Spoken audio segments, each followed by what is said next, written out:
Hello, hello, hello. I don't know if they're going to let me keep that music on there. That is two young men on YouTube under the name Instant Karma Android doing a cover duet of Rusted Roots, Send Me On My Way. So I'm hopeful that I can keep that in there because I think it starts me out. I love that song. That's a song from my sort of generation. Rusted Root was like when I was young,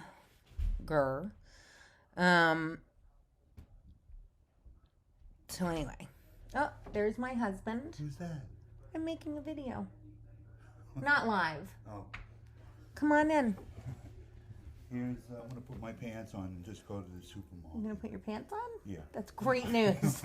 What kind Should I of- keep that in the video? That's gonna Yeah. go up to YouTube. Say hi. Hi. Okay, well, that was my husband. This is the Keeping It Real Away podcast with Stephola. Okay. Starting over.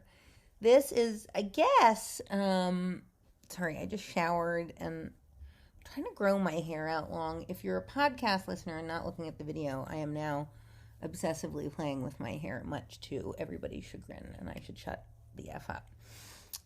Okay, so if you've listened to the podcast before, I'm going in a very different direction this time. The first 3 series were totally related to the Big Book of Alcoholics Anonymous, the Steps of Alcoholics Anonymous, and trying to find ways to see those differently without changing the actual text, right?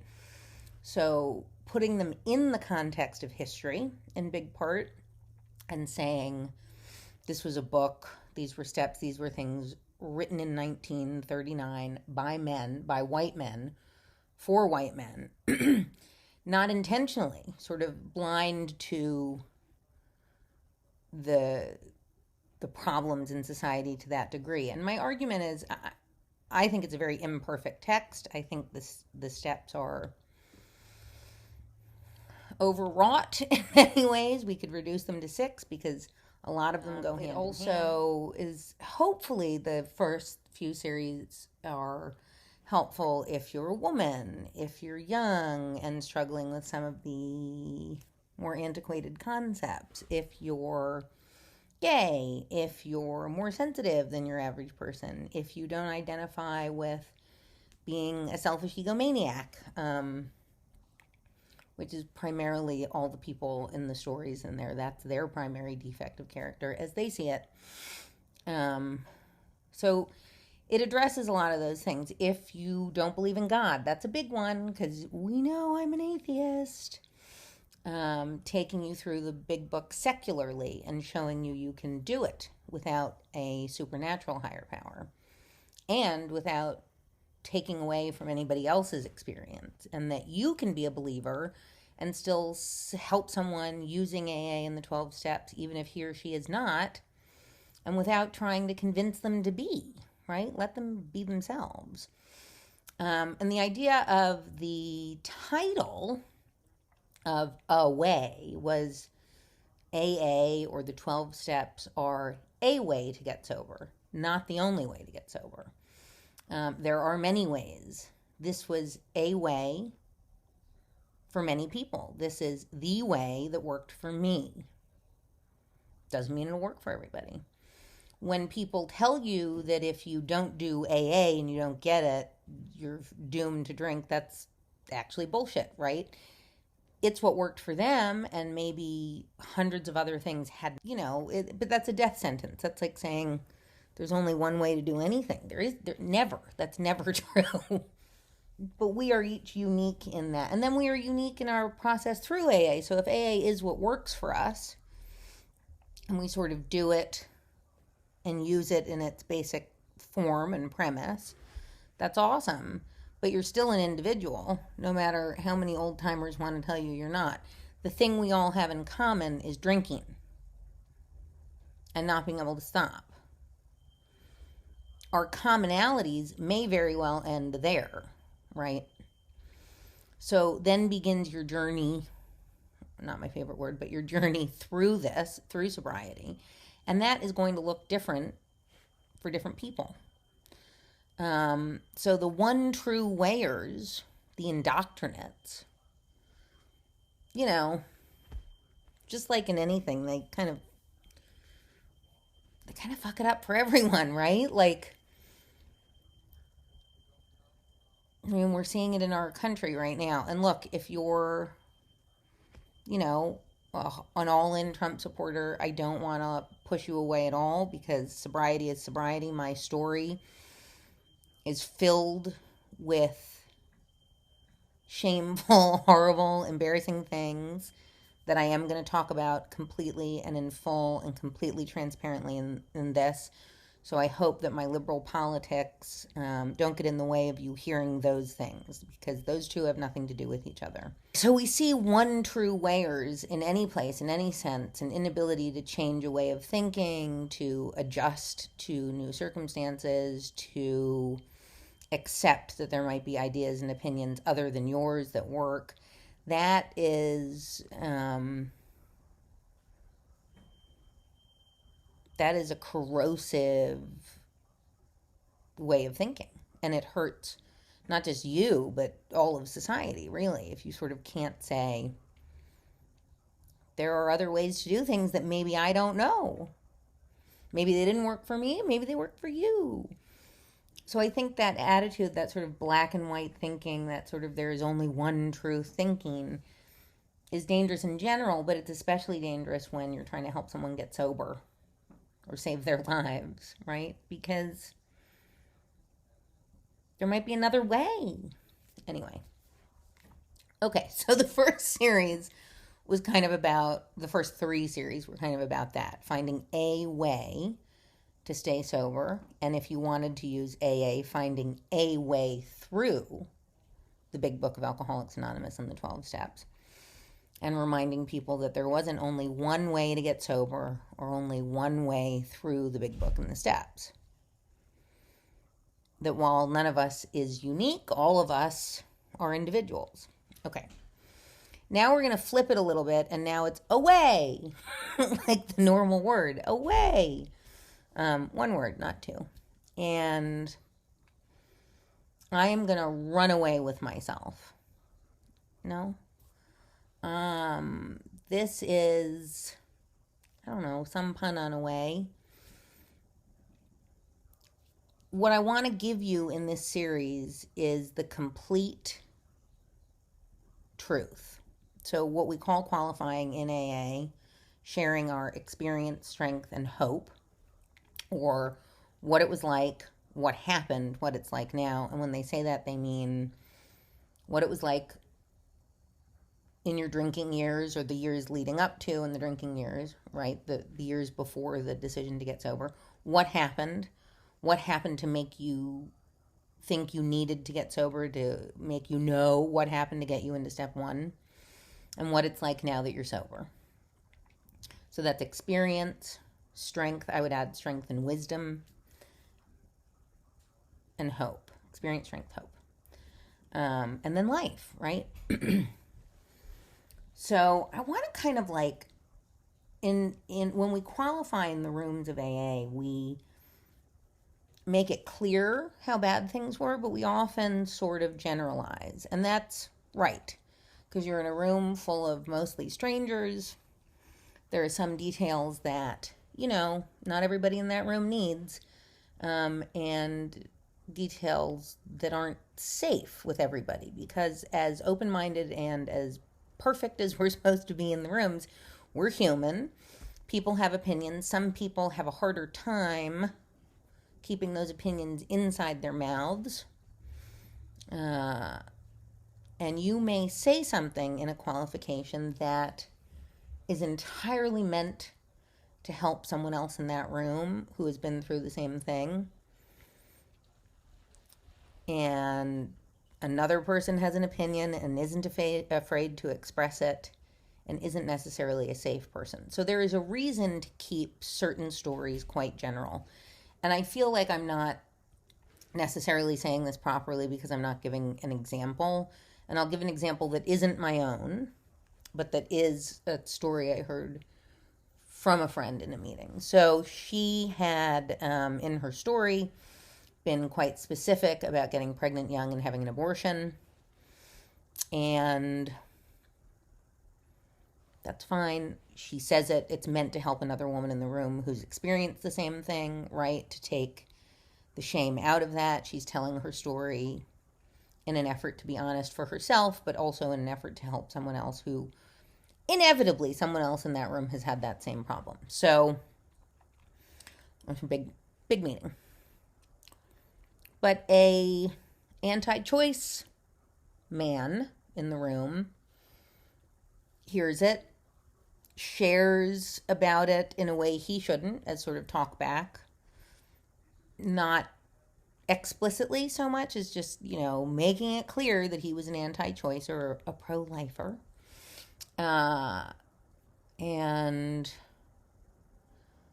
afterwards became quite menacing to her.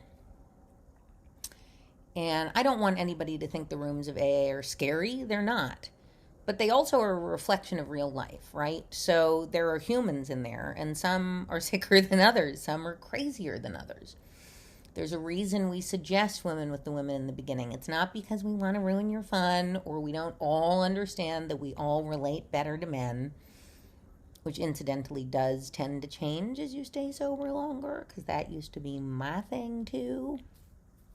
Anyway, but it is to keep you safe. It is because the women in the room who've been in the room for a while know who the creeps are and can help you to avoid them. Right? So once you have a better idea of that, it's not as important to avoid all the men. But in the beginning, it's really just to keep you safe. Anyway, so this guy got a little scary, and started making some threats. And so this is kind of one of those, like, we're in the moment now things where, Me Too, and we talk about these things and what women shouldn't have to do, right? We shouldn't have to dress a certain way to keep bad men at bay. We shouldn't have to, and we shouldn't. But as it stands, we still do. So until such a time as it is completely safe to share these things with any and all people without fear of any kind of retribution, maybe that's not the right word, but until such time, take it seriously. So in the meetings, some things are best said in a very general way. So I tend to speak about the shameful things as a woman. I say,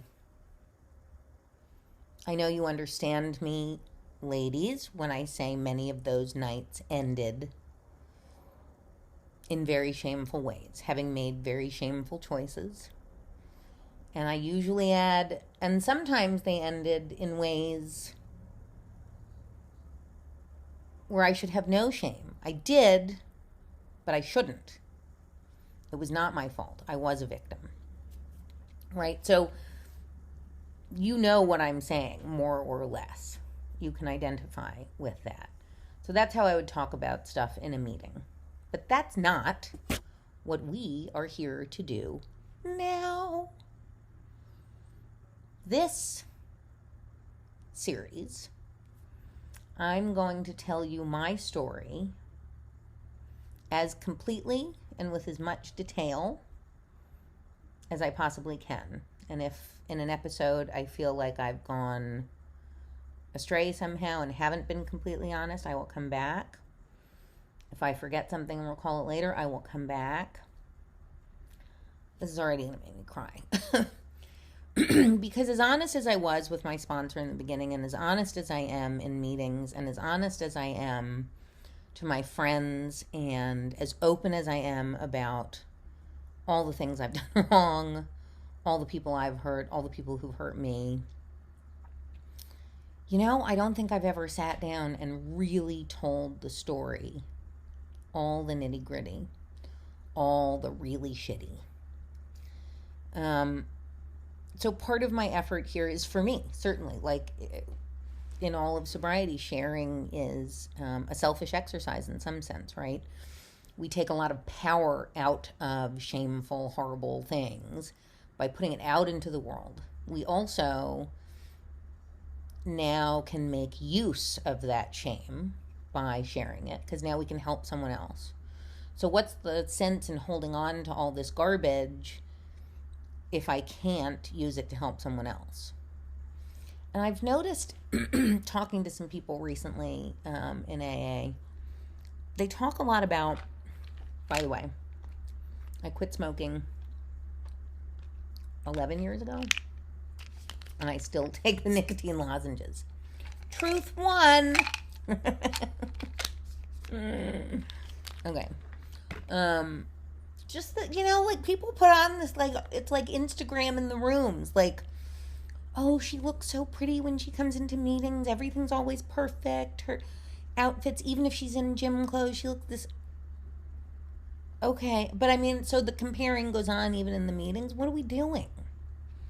Then her share was perfect and her this was perfect. And I mean, guess what? She's not fucking perfect. And to break that kind of delusion for people is really hard. So if you're going into the rooms and sharing, especially if you've got time, like I understand doing this in the beginning in early sobriety because we're terrified to show our real selves and the crumbling and the shame and the life that's deteriorating around us. Like I get that in the beginning. But when you've got, 7, 8, 9, 10 years and you're still doing this everything is perfect thing, you're not helping anyone. I mean, yes, you want what I have, but you want what I have in the sense that you want my freedom, my confidence, but not my perfect life, not my shoes, my bag, my husband, my house. You know what I mean? Like so like if everything's perfect on the outside, that's wonderful, and be perfect and have your manicure and all of that.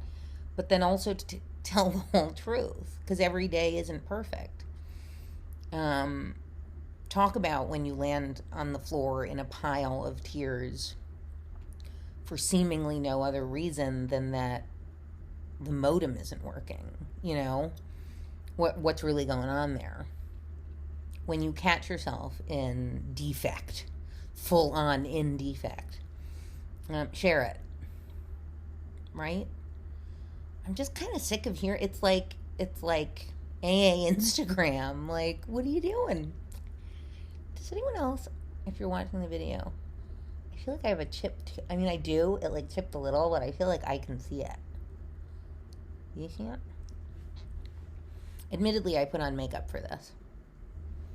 I won't do it every time. So,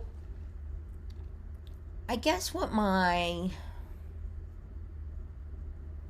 ultimate goal, my big picture idea for this series is to destigmatize a few things. Destigmatize mental illness.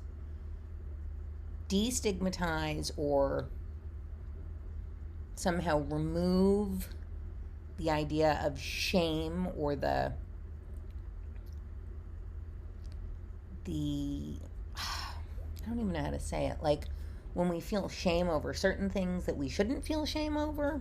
Like if you're a rape victim, like I was, it's not your fault even if you were absolutely shit-faced. Because really, most men won't do that, and most men who were around that night didn't do that. So this is a problem for the rapist, not for you. But then also I want to discuss, as I did in the first 3 series, the idea of using shame to your benefit, because we can't always snap a finger and be like, I don't feel any shame. Of course, we hold on to it. So I want to talk about how I've used it in my life and continue to use it to be better or to help others.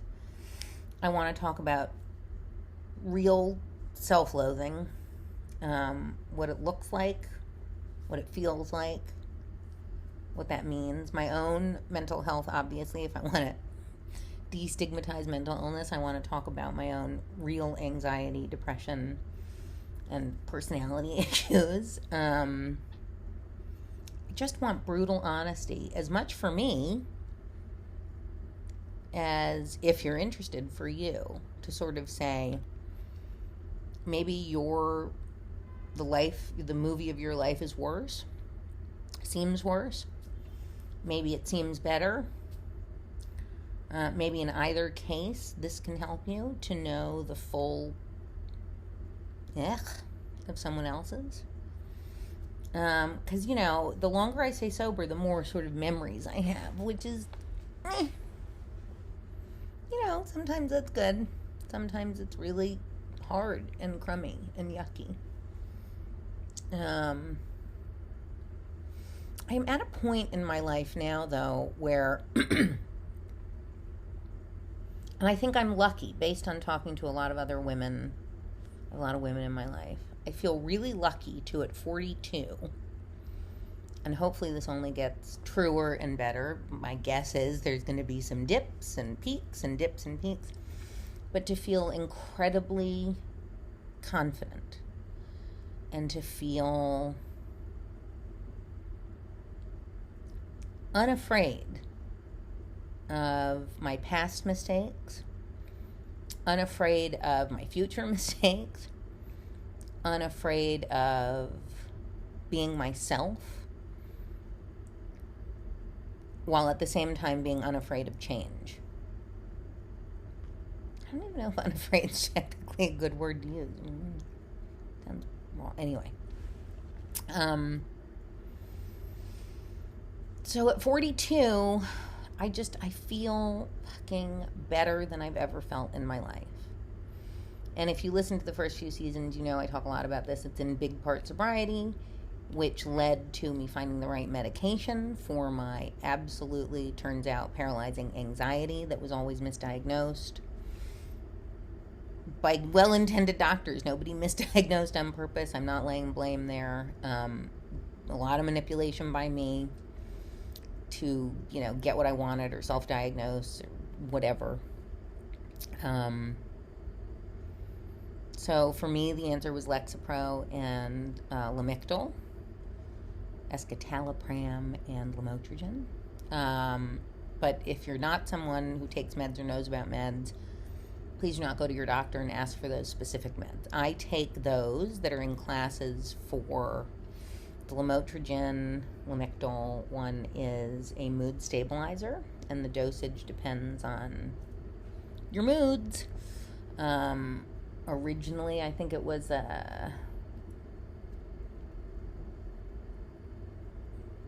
prescribed for something else, seizures, and then it began off-label use for this, for bipolar disorder and sort of personality disorders, to sort of level out moods.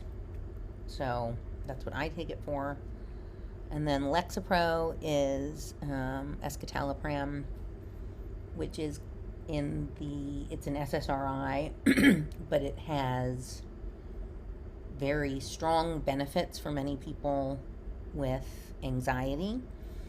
So does Zoloft. So do a lot of others. So it is the right one for me. There are many others in the same class that deal with similar things. So while it is the right one for me, it may not be the right one for you. If you feel like you're suffering with anxiety, please talk to a psychiatrist and ask questions about medications in that class. The SSRI class, you go into other kinds of medications. There's lots available. But go in knowledgeable and asking questions and willing to try. But do not self-diagnose. Go in sort of with a list. Please go to a doctor. Okay, so we'll get into this more later, but if you are suffering with a mental illness that is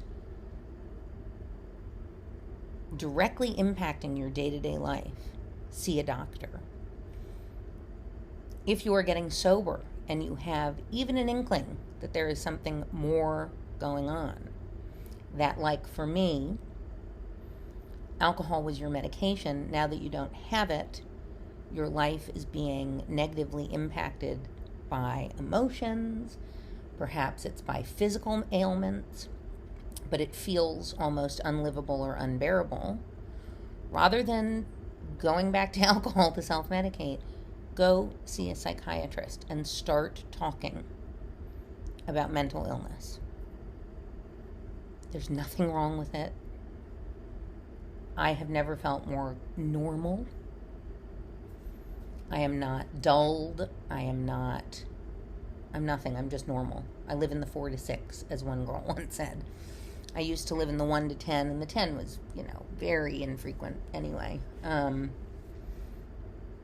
everything was either a 1 or a 2 or a 9 or a 10. And now my life is really 4 to 6 with glimpses of 8s. And every now and then a 2, 3, But this is it's on the table now to talk about. We're talking about it more and more, so let's talk about it and get help. That doesn't mean you have to tell your neighbor you're on Lexapro. Nobody's going to know but you, maybe your parents if you're young. And honestly, there's nothing to be ashamed about. This could save your life. So whether or not you're getting sober, if you think you have something going on that is really affecting your day-to-day life and produces thoughts or feelings that feel unbearable, seek help. And one of the ways to seek help is you can email me and we'll find a doctor. But seek help. Okay. On that note, this is going to be a long one, I guess, guys. What I would like to do is I'll probably tell my story over the course of a few episodes because I want to look at each part of it and see if something in there speaks to any one of you. And that's hard because we don't have a lot of memories from when we're very little, so I have to talk about the very early years, as we all do, in this sort of objective storyteller, because it's just what I know from what I've been told. And some of it I got to follow up on later in life, and it all turned out to be pretty much true. So I was born in 1978, March 31st of 1978, in Trenton, New Jersey, to a young unmarried woman. I think about 18 years old, or about to turn 18. Catholic family, would not give her a choice, and I'm not even sure at the time she would have made the choice to have an abortion. But they didn't even let her live at home when she was pregnant. This is all stuff I came to learn later. And so she was in a home for unwed mothers kind of thing, and she opted to give me up for adoption. I mean, in many ways, right? Got pregnant young, but then also smart enough to make that decision for herself and her life. Because had she kept me, young unwed mother, in Trenton, New Jersey, she may not have had any future herself, and that may have prevented me from having any kind of future. So she put me up for adoption, and the way it went, my parents had applied to adopt a child through an agency called Spence Chapin, and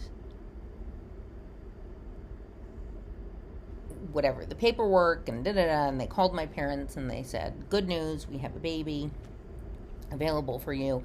The way it worked then was you went directly from the hospital. You never bonded with your biological mother. You never met her. She never met you, which I get. We may know better now, but at the time they did not. And so you go straight to an interim foster mother. Now we know, maybe not so good. So I was with interim foster mother from my birthday, March 31st, until my adoption day, May 27th. I think my mother and I disagree on this. I don't know why, because she would know better.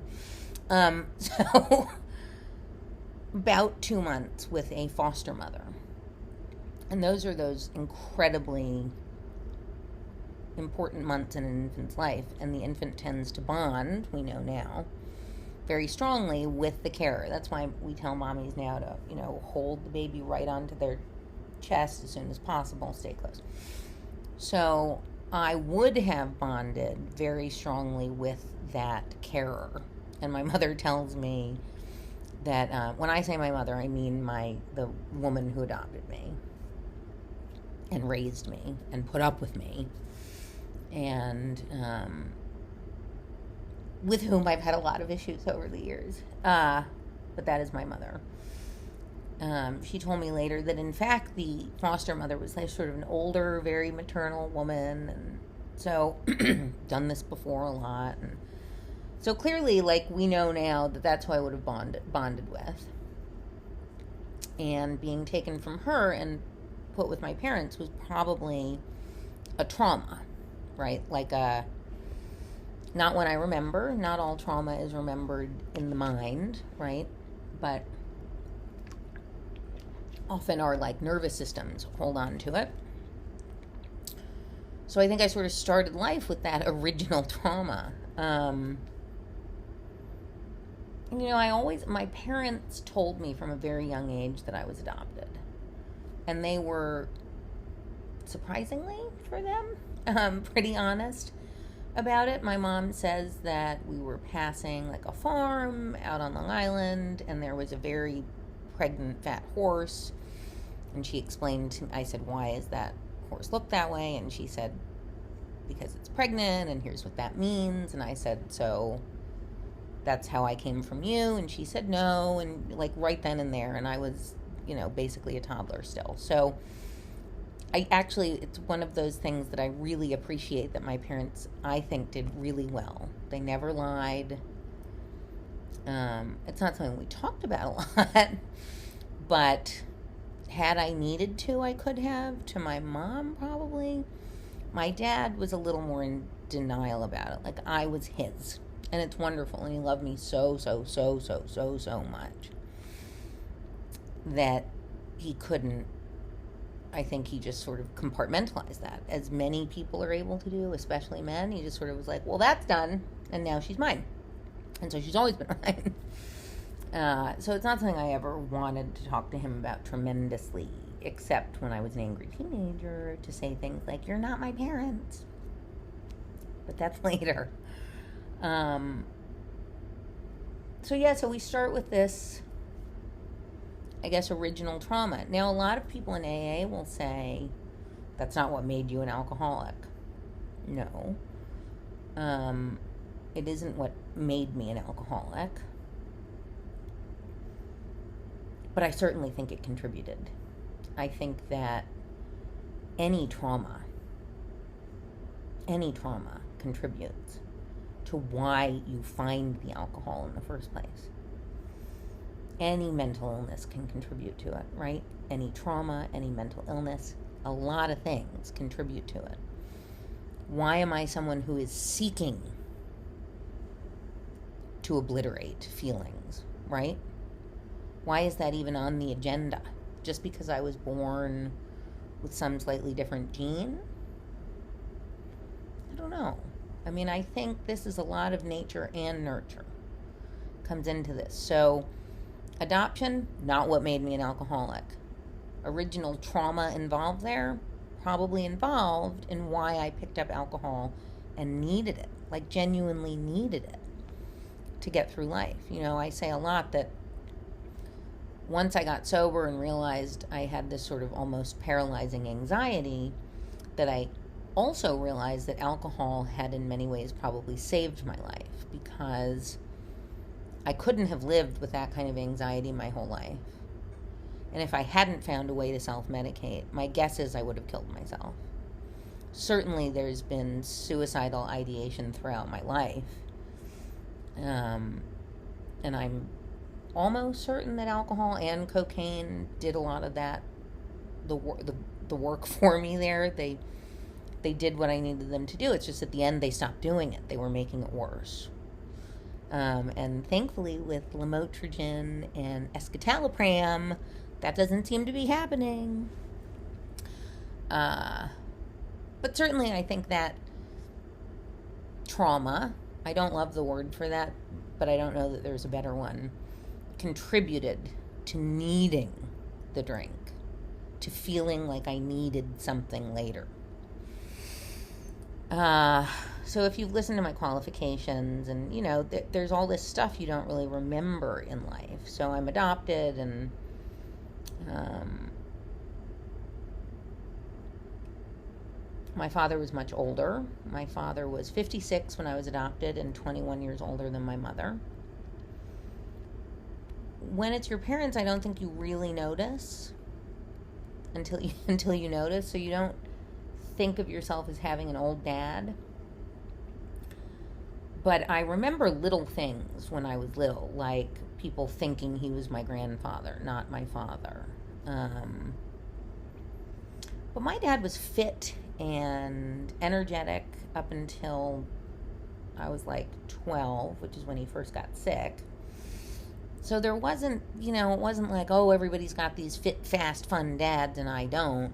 He was fitter and faster than I was. I was filled with fear from a very young age. And again, is that part of the alcoholic personality? Sure. It seems to be for many of us a fear-based life. It seems to be for plenty of people who aren't alcoholics too. But I also think a lot of that came from the adoption thing. From, like, if you're this tiny little creature that bonds to someone and then is taken away from them and put into the care of other people, you don't know that you're safe, right? So you have all this stuff turned on from a young age. Like, you are turned on when you're fight or flight stuff. And there's a lot of biological stuff, I have to believe, going on there that doesn't just, vanish. So you kind of start in a place where you don't feel safe without knowing it intellectually, but sensing it in your body. So I think, hello. Anyway. So I was a fearful kid, and my dad may have been fit and fun and fab, and I may have not have known or understood how much older he was. But, I didn't want to do anything. I was terrified of trying all new things. I was terrified of being in any kind of perceived danger. I didn't learn to ride a bike until I was 12 or 13, maybe older, because I was so afraid. And you can bet my dad was ready to teach me anytime. They would ask me every summer. And my mom would put a lot of pressure on me to do it. And there was a fear of failure, of humiliation, that I wouldn't be able to do it immediately and perfectly. And falling was like a non-starter. The thought of that was beyond terrifying. And I was like that with a lot of things from very, very young. I tell the story a lot of learning how to swim in the ocean we had a summer house and went to a club, and all this stuff I now I hate, but it is what it is, as our great leader once said. And my best friend Blair, with whom I am still friends, and she is now sober too, we would learn to swim in the ocean, and she had no fear. She was diving into waves, and she could do anything, or so it seemed at my age. She's 2 years older. And I wouldn't even go into the ocean. I was terrified. And that was like all the little toddlers. You all hold a rope with big knots on it, and there's 2 teachers, and, the whole thing, and I wouldn't do it. I just wouldn't do it. I always stayed back. I wouldn't do sports at school. I wouldn't do gymnastics. I wouldn't do anything.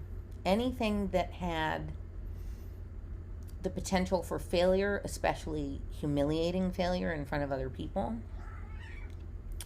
And I would love to think, that's my cat, Jack.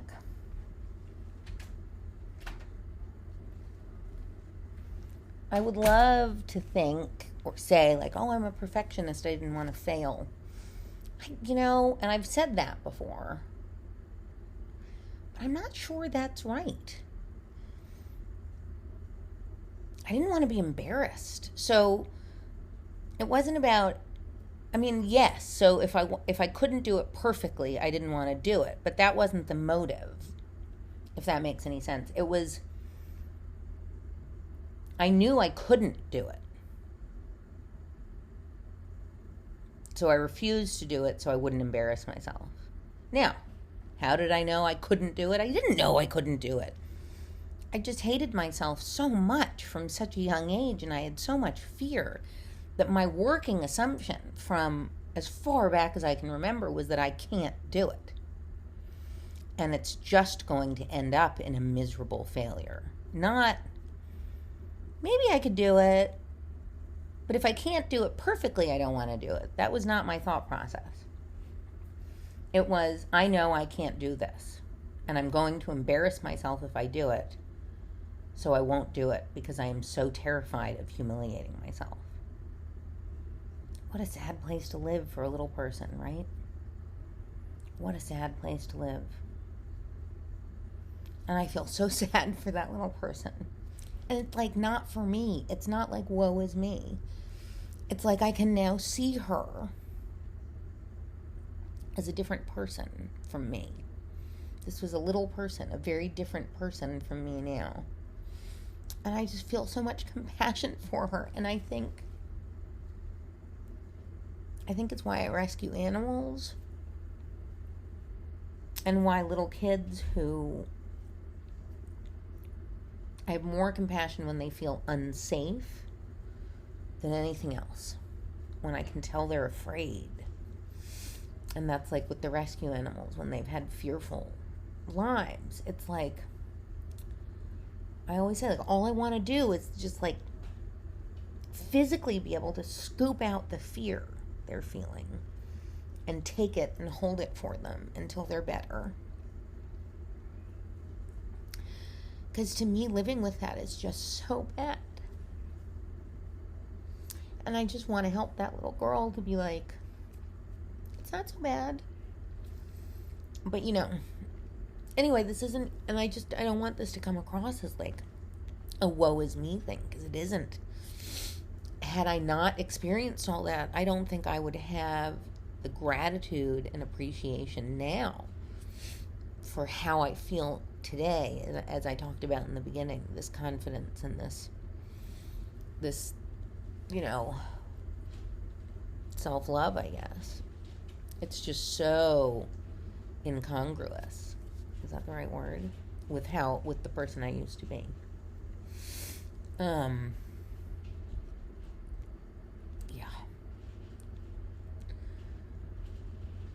So, I hope that makes some sense. Moving on. A lot of fear of humiliation, a lot of fear of failure. Not about being imperfect, about being humiliated. I guess I just thought all people are judgmental, and it's so easy for people to hate me. And that started really young. And I think I very quickly defined myself like this little 8 or 9-year-old when things started changing in my home. I'd already sort of defined myself, not intellectually, but as a misanthrope. Like, I'm going to hate everybody before they can hate me. And that's when sort of the rebel child started.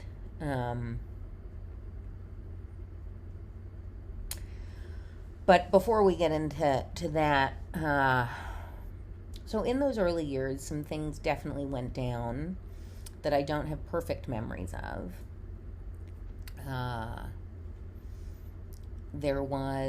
In my house, there was a lot of drinking, not alcoholics, just a lot of drinking. A lot of partying. What I didn't know at the time was like hair of the dog drinking the next day. Big parties, loud people, lots of life, and in many ways fantastic and wonderful. There was no adjustment by my parents to having a child in the house. Like, I adjusted to an adult life, especially as an only child, very quickly, as opposed to my parents changing anything about the way they lived their lives for having a child. I mean, I'm sure little things change, but overall, I had a very adult life, right? Or I was surrounded by a very adult life. And I assimilated quickly and loved it, and I loved being the center of attention, and I got a lot of attention, and I was a very pretty child, and I was outgoing and extrovert, people thought. I think that continued through my life. So now when I look at it, I know that was a coping mechanism in many ways. Although there is an extroverted side of me, I learned young how to play that part, to feel accepted and loved, and, the grown-ups loved me. And there was a grown-up who, loved me in the wrong way, a friend of the family. And, I still have some recollections of it, but they're sort of so vague and strange that I actually approached my mother maybe 10 years ago and said, "Is this what happened?" And she said, "Nope." And I said, "Well, how come these people weren't," I don't want to say names or specifics, right? Because this isn't just my life, it's his and his family's. So I said, "Why did they suddenly disappear from our lives?" And she said, "Oh, we just grew apart." And I said, "Well, how come right around that time and at that age I started refusing to shower or change my underwear and I started gaining a lot of weight?" "Oh, you were just angry." Like, it's not her fault. My mother is older and a revisionist, and she wants to remember things the way she wants to remember things, and that's okay. I've come to accept that. It was not easy to get there. I don't love it. And it's probably part of why these days I feel that's my cat coming back in, such an intense urge to speak as honestly and frankly about all the nasty stuff as possible, because I don't think we should be ashamed and cover it all up. And I think it was detrimental to me and probably detrimental to my mother, my whole family over the years, pretending that things hadn't happened that had. So he molested me. I started changing in response to that. Not that alone, also in response to all these other feelings. So that was like the cherry on top of the self-loathing and the worthlessness and the everything I was already sort of building up. And at the same time, my mother wasn't helping particularly, because I was, a little chubby. I was a kid, I was a little chubby. And again, this was long before we knew what we know about relationships with food, but she started restricting my food. And, she had, at our beach club, she had like spies who would tell her if I'd gone to get ice cream. If I went to people's houses, she would tell them what snacks I could have. If I ate too much at a dinner with other people or whatever, she would kind of kick me under the table. I mean, not hard kick me, not bruise kick me, but like kick me under the table, nudge me, watch me. And again, like, I actually have a very good relationship with my mom now. So some of the stories I'm going to tell throughout this, you're going to be like, "You do?" Or "You still seem really angry." And I'm not angry. I've accepted it all, but that doesn't mean it doesn't still create some feelings in me when I talk about it, right? I've accepted that this was her then. It is not necessarily her now. She has changed a lot. We have talked as honestly as is possible. She's also 75 and has chronic lymphocytic leukemia, and I am not willing to spend the next 5 to 10 years in anything but a good relationship with her. And she has done her part the best of her ability. But at the time, you just feel judged and sort of, I guess, hate it. I don't know. But you feel like your mom doesn't love you. You certainly don't feel safe.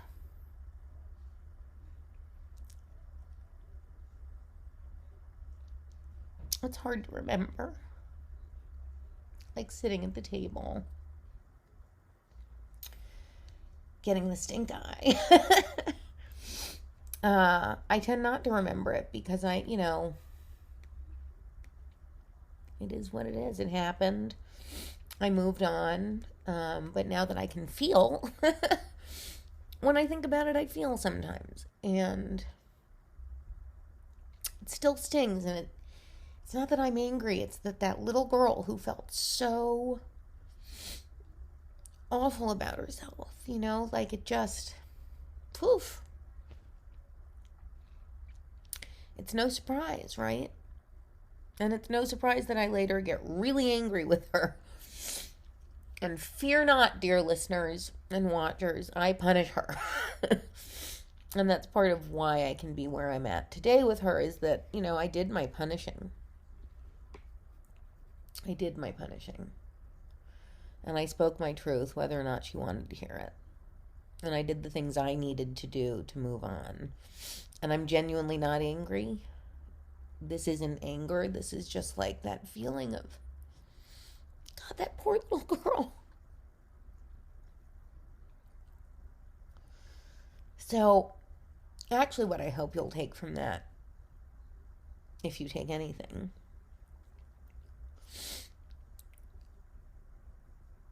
is that you can feel that way, that is not wallowing in self-pity.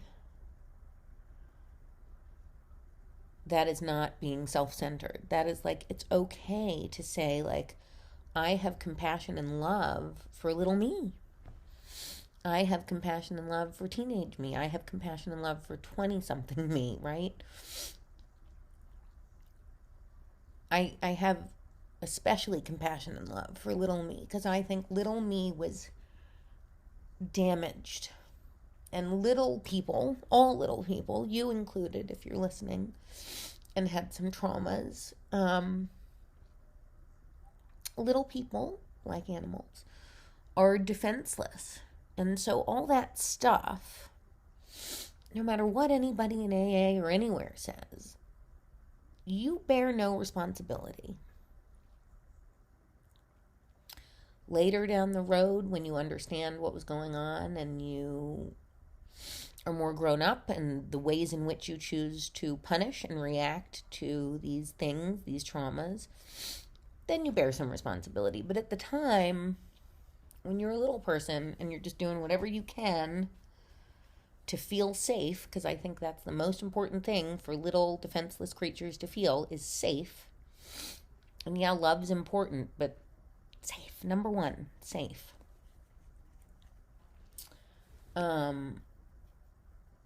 Yeah, just have a little compassion for little you.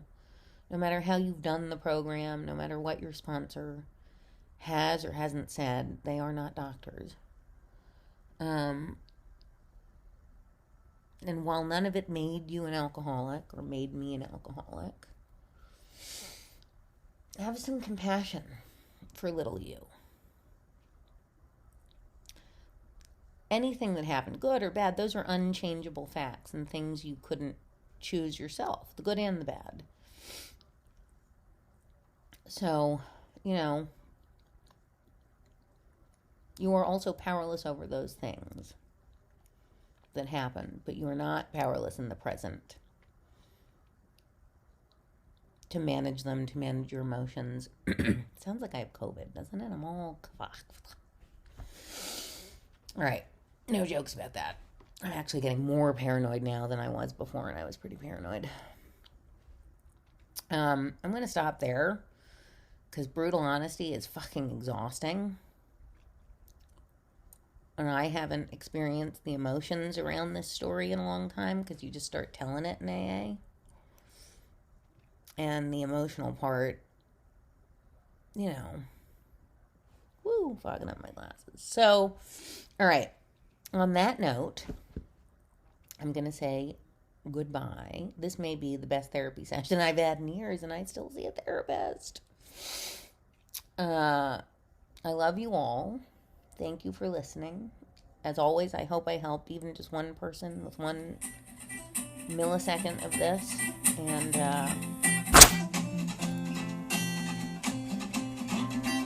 there's a way through it all.